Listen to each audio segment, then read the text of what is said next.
عزیز طلباء السلام علیکم ورحمۃ اللہ وبرکاتہ۔ میرا نام محمد طارق، میں آپ کا اسلامیات کا استاد ہوں۔ عزیز طلباء، آج ہم نے پڑھنا ہے حدیث نمبر 4، من صلی علیہ مرتن فتح اللہ لہ بابا من العافیہ۔ اس حدیث کے اندر درود پاک کی فضیلت کو بیان کیا گیا ہے، اور اس کی ترجمہ ہے بیٹا، جس نے مجھ پر ایک مرتبہ درود بھیجا، جس شخص نے صلی درود بھیجا علیہ مجھ پر مرتن ایک مرتبہ، فتح اللہ کھول دے گا اللہ اس کے لیے بابن دروازہ من العافیہ عافیت کا، رحمت کا دروازہ کھول دے گا۔ عافیت مین رحمت ہے بیٹا۔ جس نے مجھ پر ایک مرتبہ درود بھیجا، اللہ تعالیٰ نے اس کے لیے عافیت کا ایک دروازہ کھول دیا۔ دیکھیں بیٹا عزیز طلباء، یہ ہے اس کا ترجمہ، اور بھی بے شمار درود پاک کی فضیلتیں بیان کی گئی ہیں۔ خود حدیث کے اندر نبی پاک صلی اللہ علیہ وسلم کا ارشاد ہے، جس نے مجھ پر ایک مرتبہ درود بھیجا، اللہ تعالیٰ اس پر 10 مرتبہ رحمت فرمائے گا۔ اور ایک حدیث کے اندر آتا ہے، رسول پاک صلی اللہ علیہ وسلم کا فرمان ہے، جس نے مجھ پر ایک مرتبہ درود بھیجا، اللہ تعالیٰ اس کے لیے جنت کا دروازہ کھول دیتا ہے۔ اور بھی بے شمار فضائل بیان کیے گئے ہیں درود پاک بھیجنے کے۔ عزیز طلباء دیکھیں، یہ درود پاک جو ہے یہ اللہ کی طرف سے مقرر شدہ وظیفہ ہے۔ سورہ احزاب کی آیت نمبر 22 کے اندر اللہ تعالیٰ خود ارشاد فرماتے ہیں، ان اللہ و ملائکتہ یصلون علی النبی یا ایھا الذین آمنوا صلوا علیہ وسلموا تسلیما۔ یا ایھا الذین آمنوا، ان اللہ و ملائکتہ، بے شک اللہ اور اس کے فرشتے نبی پاک صلی اللہ علیہ وسلم پر درود و سلام بھیجتے ہیں، تو اے اہل ایمان تم بھی آپ صلی اللہ علیہ وسلم پر درود و سلام بھیجا کرو۔ عزیز طلباء، یہ درود پاک بھیجنا یہ اللہ کا وظیفہ ہے۔ یہ اللہ تعالیٰ خود اپنے محبوب صلی اللہ علیہ وسلم پر درود و سلام اور اس کے فرشتے جو ہیں وہ درود و سلام بھیجتے رہتے ہیں۔ تو اللہ تعالیٰ نے ہمیں بھی نبی پاک صلی اللہ علیہ وسلم پر درود و سلام بھیجنے کا حکم دیا ہے، اور آپ سبھی نبی پاک صلی اللہ علیہ وسلم کے احسانات کا تقاضا بھی یہی ہے کہ ہم آپ صلی اللہ علیہ وسلم پر درود و سلام بھیجیں۔ اگر کوئی شخص درود و سلام نہیں بھیجتا، اس کے بارے میں حدیث کے اندر وعید آئی ہے۔ ایک دفعہ رمضان المبارک میں آپ صلی اللہ علیہ وسلم مسجد نبوی میں تشریف لے آئے۔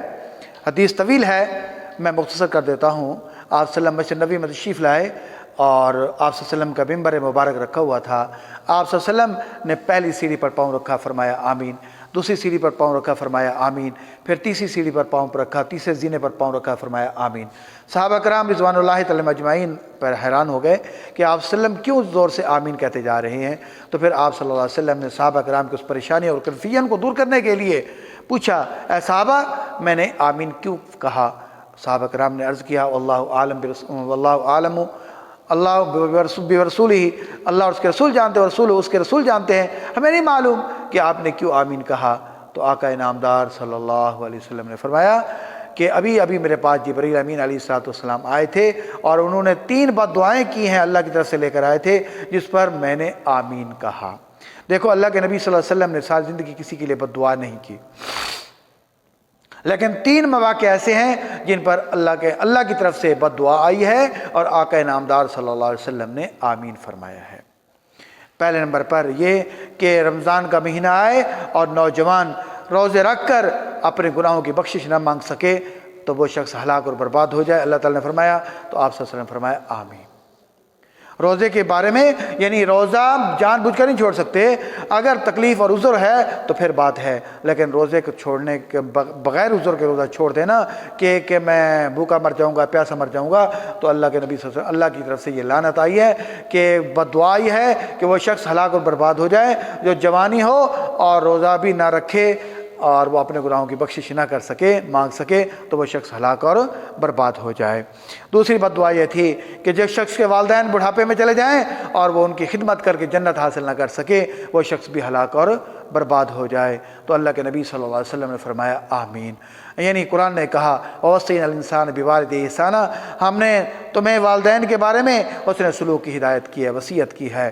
تو قرآن وہیں آگے ایک آیت کے اندر آتا ہے وَلَا عِندَكَ الْكِبَرُ أَحَدُهُمَا وَلَا تَقُل لَّهُمَا أُفٍّ وَلَا تَنْهَرْهُمَا وَقُل لَّهُمَا قَوْلًا كَرِيمًا، اگر والدین بوڑھے ہو جائیں تو ان کو ان کے سامنے اپنے آپ کو وخفض لہما جناح الذل، اپنے کندھوں کو جھکا دو، اور ولا تنہرہما، اور ان کو جھڑکو نہیں، ولا تقل لہما قولا کریما، اور ان کے ساتھ دستور کے مطابق عزت و احترام کے ساتھ بات کرنا ضروری ہے۔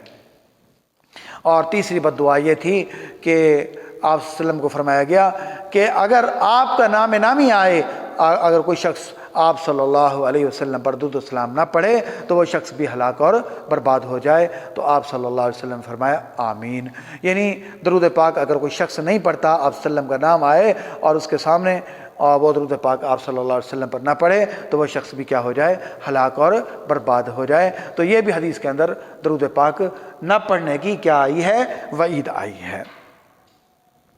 نبی کریم صلی اللہ علیہ وسلم محسن انسانیت ہیں۔ آپ صلی اللہ علیہ وسلم نے بنی نوع انسان کی کو دنیا اور آخرت میں کامیابی کا راستہ دکھایا اور اپنی زندگی اور عمل سے ہمارے لیے اسوہ حسنہ پیش کیا۔ تو قرآن نے کہا لقد کان لکم فی رسول اللہ اسوۃ حسنہ، تمہارے لیے نبی پاک صلی اللہ علیہ وسلم کی زندگی بہترین نمونہ ہے۔ دیکھو آپ صلی اللہ علیہ وسلم کی جو زندگی ہے وہ ہمارے لیے کیا ہے، عملی تفسیر ہے، قرآن پاک کی عملی تفسیر ہے۔ جیسے اللہ تعالیٰ نے نبی پاک صلی اللہ علیہ وسلم کو حکم دیا، آقا نامدار صلی اللہ علیہ وسلم نے ویسے کر کے دکھایا۔ تو یوں پورا کا پورا قرآن جو ہے یہ آپ صلی اللہ علیہ وسلم کی زندگی کی عملی تفسیر ہے، یعنی آپ صلی اللہ علیہ وسلم نے اپنی زندگی کے اندر وہ کام کر کے دکھائے جن کا قرآن پاک میں اللہ تعالیٰ نے حکم دیا ہے۔ انسان پر حضور اکرم صلی اللہ علیہ وسلم کے احسانات کا تقاضا یہ ہے کہ ہر چیز سے بڑھ کر آپ صلی اللہ علیہ وسلم سے محبت کی جائے۔ دیکھو ایک حدیث کے اندر آتا ہے رسول اللہ صلی اللہ علیہ وسلم ایک دن فرما رہے ہیں، ایک دن آپ صلی اللہ علیہ وسلم جا رہے ہیں، حضرت معاذ بن جبل رضی اللہ تعالیٰ عنہ سامنے آ جاتے ہیں، حضرت معاذ بن جبل رضی اللہ تعالیٰ عنہ کا ہاتھ پکڑ لیتے ہیں۔ آپ صلی اللہ علیہ وسلم فرماتے ہیں معاذ میں آپ کو ایک بات بتاؤں؟ معاذ نے عرض کیا یا رسول اللہ آپ بتا دیجئے۔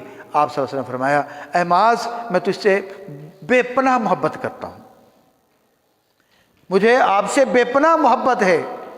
حضرت معاذ بن جبل رضی اللہ عنہ فرماتے ہیں فدا کا ابی و امی، میرے ماں باپ آپ پر قربان ہو جائیں، میری جان آپ پر قربان ہو جائے، میں بھی آپ سے بہت زیادہ محبت کرتا ہوں، اپنے والدین سے، اپنے ماں باپ سے، اور اپنے اولاد سے، اپنے مال سے، اپنی جان سے بھی زیادہ میں آپ صلی اللہ علیہ وسلم سے کیا کرتا ہوں، محبت کرتا ہوں۔ تو آپ صلی اللہ علیہ وسلم فرمایا تو پھر معاذ تیرا میرا گھر جنت میں یوں ہوگا، یعنی دو انگلیاں فرمایا کہ تیری یہ محبت جو ہے، یہ تیری میری محبت تو یہ جنت میں لے جائے گی، اور جنت میں تیرا میرا گھر سامنے ہوگا۔ تو فرمایا من والدہ و ولدہ والناس اجمعین کہ اگر تم اس وقت تک مومن نہیں ہو سکتے، تم اس وقت تک کامل ایمان والے نہیں ہو سکتے جب تک تم اپنے والدین، اپنے ماں باپ، اپنے والدین اور اپنی اولاد سے بھی زیادہ مجھ سے محبت نہیں کر لیتے۔ تو آپ صلی اللہ علیہ وسلم کے احسانات کا تقاضا یہ ہے کہ ہر چیز سے بڑھ کر آپ صلی اللہ علیہ وسلم سے کیا کی جائے، محبت کی جائے، اور جس کی عملی شکل یہ ہے کہ ہم آپ صلی اللہ علیہ وسلم کی تعلیمات پر عمل کریں اور محبت اور عقیدت کے طور پر کے اظہار کے طور پر آپ صلی اللہ علیہ وسلم پر کیا کریں، درود و سلام بھیجا جائے۔ قرآن حکیم میں سورہ احزاب میں ارشاد ہے بے شک اللہ تعالیٰ اور اس کے فرشتے نبی کریم صلی اللہ علیہ وسلم پر درود و سلام بھیجتے ہیں، تو اے ایمان والو تم بھی آپ صلی اللہ علیہ وسلم پر درود و سلام بھیجا کرو۔